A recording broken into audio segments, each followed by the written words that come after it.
When you have a story, which is someone who wants something badly, is having trouble getting it, and they get it or they don't, you have a main character trying to do something measurable or tangible. Find the treasure, escape to Fiji, get married, get a job, buy a house, sell a painting, make a friend. It doesn't matter. They're trying to do something. And they start trying to do it at the beginning of the second act. And over the course of the second act, they're going to do the thing or get the thing, or they won't. It's a simple yes or no equation. So, for example, will Harrison get the treasure or not? Yes or no? And this main tension question is what holds the second act together. It determines what belongs and what doesn't belong in the second act. So to begin the second act, Harrison decides he's going to get the treasure. And all through the second act, he's trying to get it because he wants it really bad, but he's having trouble along the way. And he eventually gets it or he doesn't. Yes or no? Will Harrison get the treasure or not?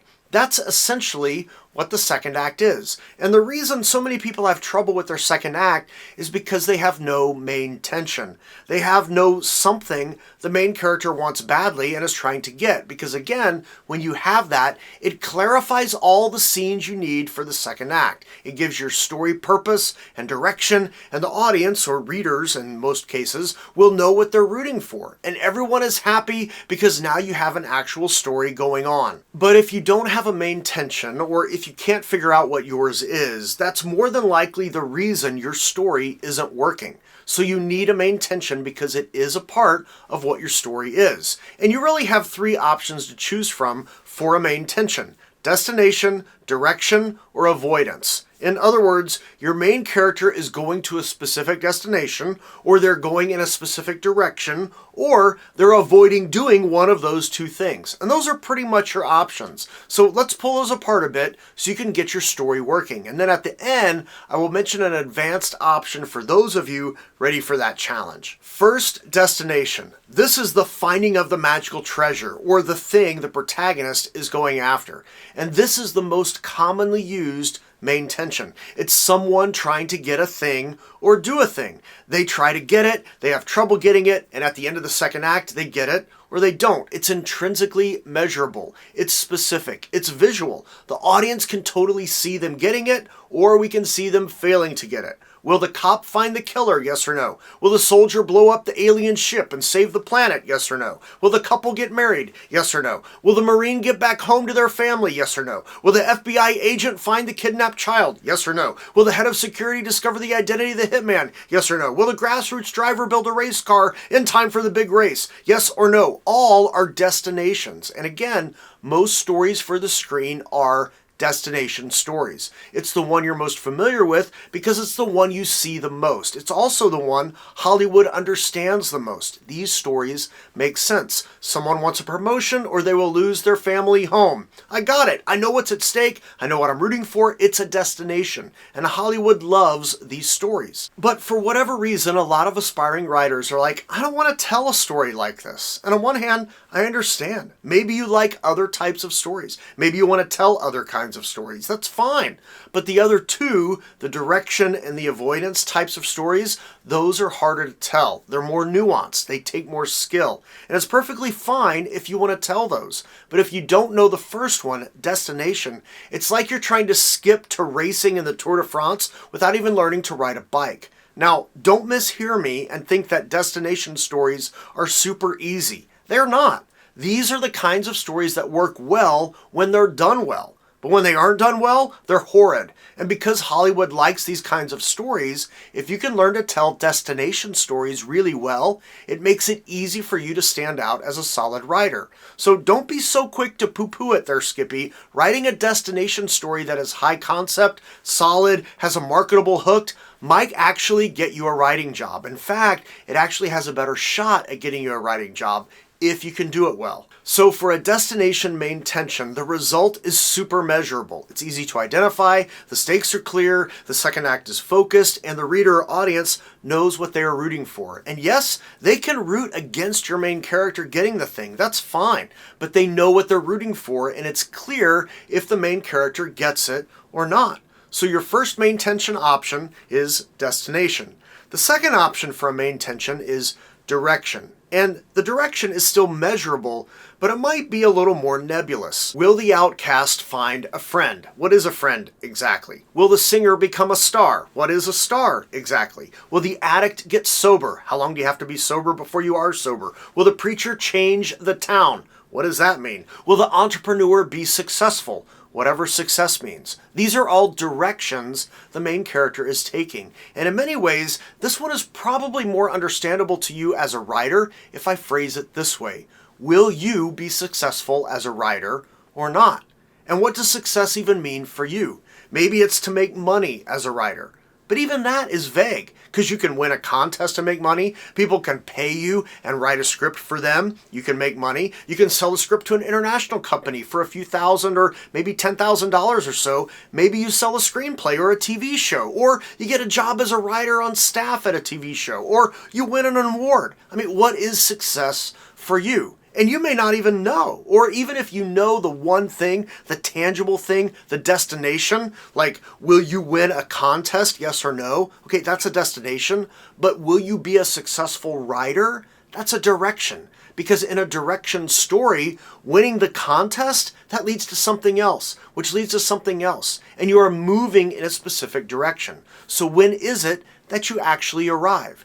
There is no specific outcome like a destination story. You are moving in one direction. You watch YouTube videos to learn about the craft. You read books. Maybe you read my book on story structure, where I go way more in depth about the stuff I'm talking about in this very video. Maybe you go to grad school. Maybe you go to conferences. Maybe you take online classes or hire a writing coach. All are viable, and yet not all are right for your direction. Maybe somebody else's, but maybe not yours. And pretty much all direction stories, including your quest to find success as a writer, boil down to this one thing: perseverance. Will you continue your quest, or will it become too hard and you give up on your dreams? And the same is true for your main character when you are writing a direction story. You have a character who's going in a specific direction. And the second act is more about, will they stay the course, or will they abandon their passion? Will the industry discourage you to the point that you give up? Or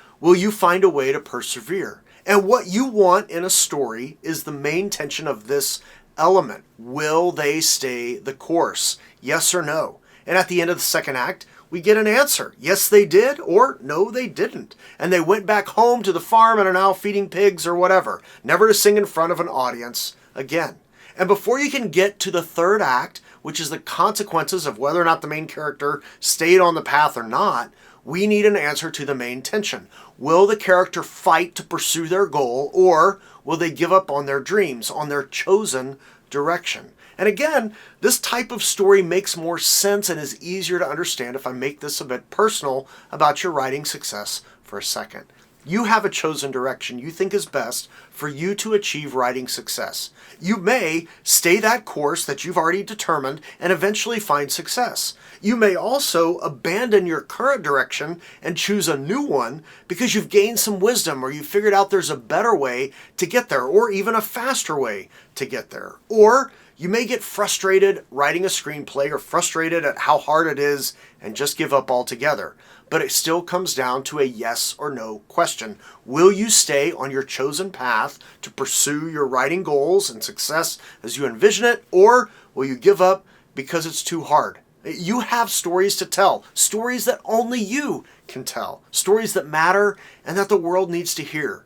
So are you going to throw in the towel when it's hard, or are you going to keep pursuing your goals? You have to decide. And don't con yourself into thinking that you have to do it by yourself. Some of you have chosen that path. It's fine, but it's also okay to abandon the direction you're going and choose a better one, maybe a faster one, or one that's more proficient. In fact, there are lots of things out there that can help you find the success that you're looking for, that can help you in the direction you've chosen. If you want my help, I have some links below for resources that can do that. Everything from writing prompts regularly in your email box for helping you cultivate a habit of writing, to an online course to give you the tools you need, to coaching, to script consultation. So if I can be helpful, use me. If not, that's fine. But don't think you have to do it on your own.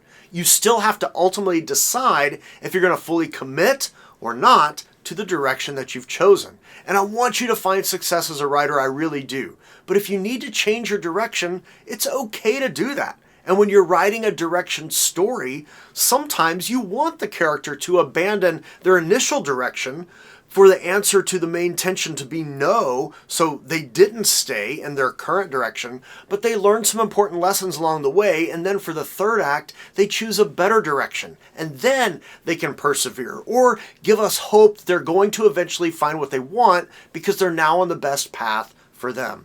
But realize direction stories can be challenging to write because the audience still has to know or have an inkling what direction the main character is going, and more importantly, why they are going that way, and what's at stake if they fail. If there's nothing at stake, then why go on the journey in the first place? So we've covered two of the three, destination and direction, but there is a third option, avoidance. Now, typically, these are stories of runaways or people in hiding or trying to hide, people that are trying to avoid the inevitable. A draftee going AWOL to avoid going to war. A gunslinger hiding to avoid the law. A parent running away from their parenting duties. Any individual trying to stay out of family drama. In almost all of these cases, the question of will the character avoid blank has the answer of no. They're not able to avoid it. And they usually end up getting caught or getting sucked back into the life they thought they had left, or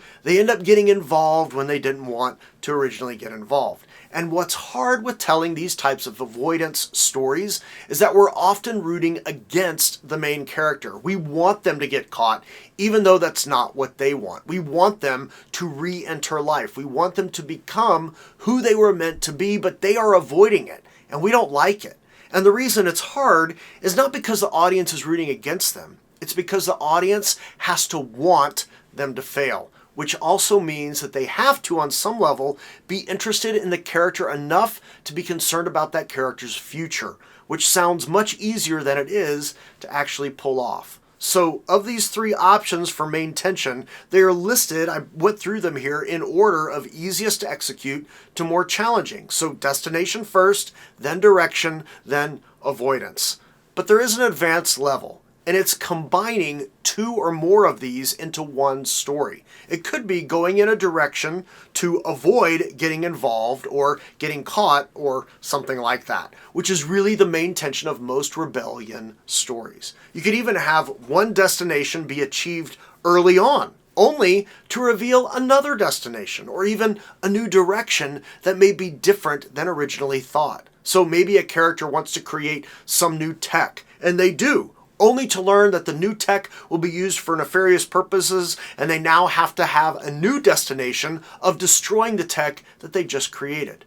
But the only way you're going to combine any of the three is to learn how to incorporate a solid main tension in your script, a question that holds the entire second act together. So be sure to figure out the main tension for your script, and be sure you're including all the parts of story in your screenplay. And if you want to know what all the parts of story are, be sure to grab my book. If you want to see how story structure works in a movie, I explain it in a series of videos using Black Panther, and this is the first one of the series. Thank you for watching. Fun buttons and links below. Make a comment about something you learned. That really helps others find this channel. And when you tell a story that matters.